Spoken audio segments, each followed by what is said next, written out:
What would you do if your very first day as a teacher turned into a nightmare? Imagine stepping into a classroom full of sneering faces, only to be mocked, humiliated, and even have your shirt ripped by bullies in front of everyone. But what they didn't know was that this new teacher wasn't weak at all. She carried a secret skill that would leave the entire class in shock. Stay with me until the very end of this story, because the twist will leave you speechless. And hey, before we dive in, don't forget to hit that like button and subscribe so you never miss these powerful life stories that inspire and surprise.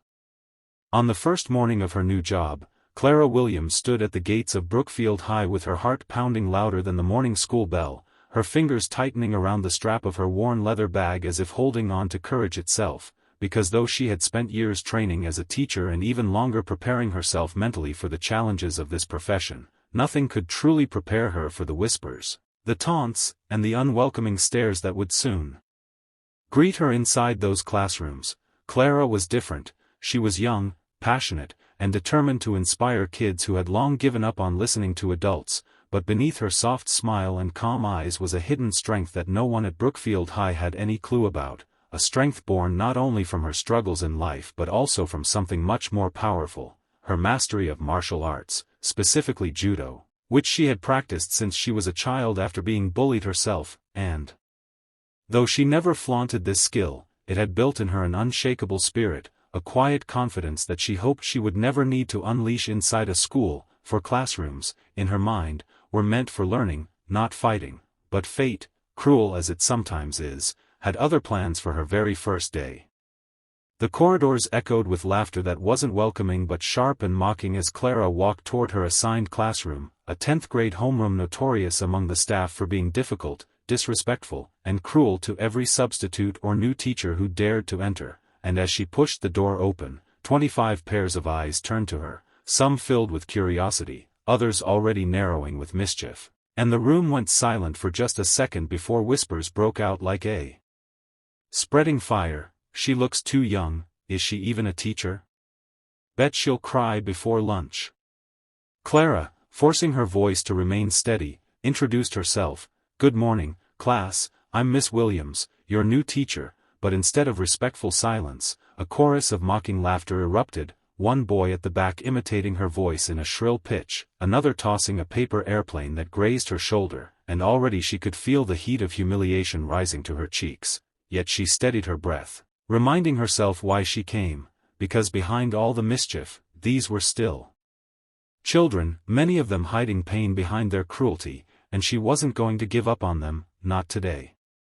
As she wrote her name on the chalkboard, a loud scraping noise pierced the air. One of the notorious bullies, Jason Miller, tall, broad-shouldered, and feared by the other kids, had dragged his desk deliberately across the floor, smirking as he stared her down like he had already claimed victory, and beside him sat his gang, Mason and Kyle, who thrived on making others squirm. Jason leaned back, arms crossed, and sneered, "So, Miss Williams, think you can last longer than the last one?" She ran out crying. A few kids chuckled nervously, glancing at Clara to see how she would react, and though her stomach nodded, she met Jason's gaze and replied softly, "I'm not here to fight you, Jason. I'm here to teach." That sentence should have ended it, but bullies don't always stop when met with calmness. In fact, sometimes it fuels them, because humiliation thrives when others watch, and Jason wanted a show.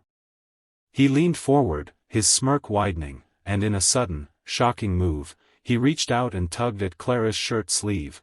The sound of fabric tearing filled the classroom, gasps mixed with cruel laughter, and Clara stood frozen for a split second as she felt the sting of embarrassment, her torn sleeve hanging loosely, her authority seemingly shredded with it, the boys roaring with satisfaction at their power over her. A teacher's worst nightmare had come true, not only disrespect but public humiliation at the hands of students.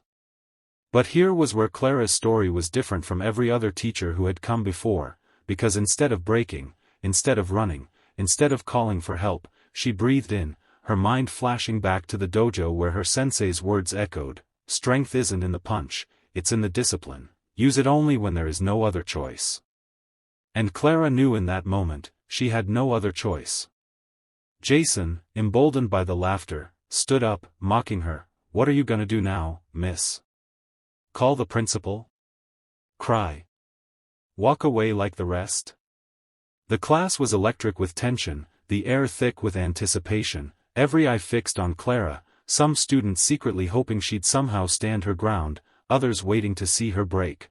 But instead of tears, instead of defeat, Clara calmly set her bag down on the desk, straightened her torn sleeve, and with a steady voice said, "Jason, you crossed the line." He laughed, stepping closer, his gang egging him on. "Oh yeah? And what are you gonna do about it?" And that was the moment everything changed, the moment no one in that room would ever forget, because as Jason moved to shove her again, Clara's reflexes kicked in, fluid, precise, controlled, and before anyone could process what was happening, she pivoted, grabbed his arm, and with a swift motion executed a perfect judo throw, sending Jason crashing onto the mat of the classroom floor. His arrogance replaced by shock as the air rushed out of his lungs, the room fell dead silent, the echo of his fall hanging in the air like thunder after lightning, 25 pairs of eyes wide with disbelief, and for the first time, the bullies' laughter died on their lips. Mason and Kyle jumped from their seats, ready to defend their leader, but Clara's calm gaze cut through their bravado, and with a firm, commanding voice she said, "Sit down." Something in her tone, something in the steel behind her soft exterior, made them hesitate, and slowly, reluctantly, they obeyed, the entire class now staring not at a weak, timid teacher but at someone powerful, someone unshakable.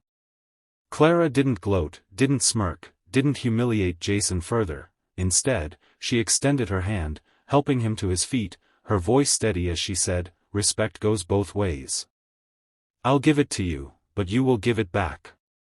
Jason, his pride wounded more than his body, avoided her eyes, brushing off her hand, but the shift in the room was undeniable. Suddenly, Clara wasn't just the new teacher, she was someone different, someone they couldn't break. And though the rest of the day continued with whispers and stares, there was also silence where mockery had been, or where cruelty had flourished, and Clara, though shaken inside, walked out of the classroom with her head held high, knowing this was only the beginning of a battle far larger than one judo throw, for winning respect was not about strength of the body but of the heart, and though she had shown them her hidden skill, the real challenge lay ahead, earning their trust, their willingness to learn, and maybe, just maybe, changing the bullies themselves. The next day, the classroom was silent when Clara entered, no laughter, no mockery, only wide eyes waiting to see what she'd do. Jason sat quietly, his pride still bruised, but in his silence was something new, respect.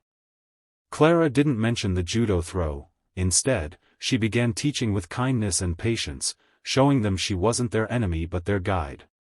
Slowly, walls crumbled, and even Jason began to listen. The bullies who once laughed now leaned forward, learning. Clara had won not through strength, but through courage and heart. Don't forget, like this video and subscribe for more inspiring stories.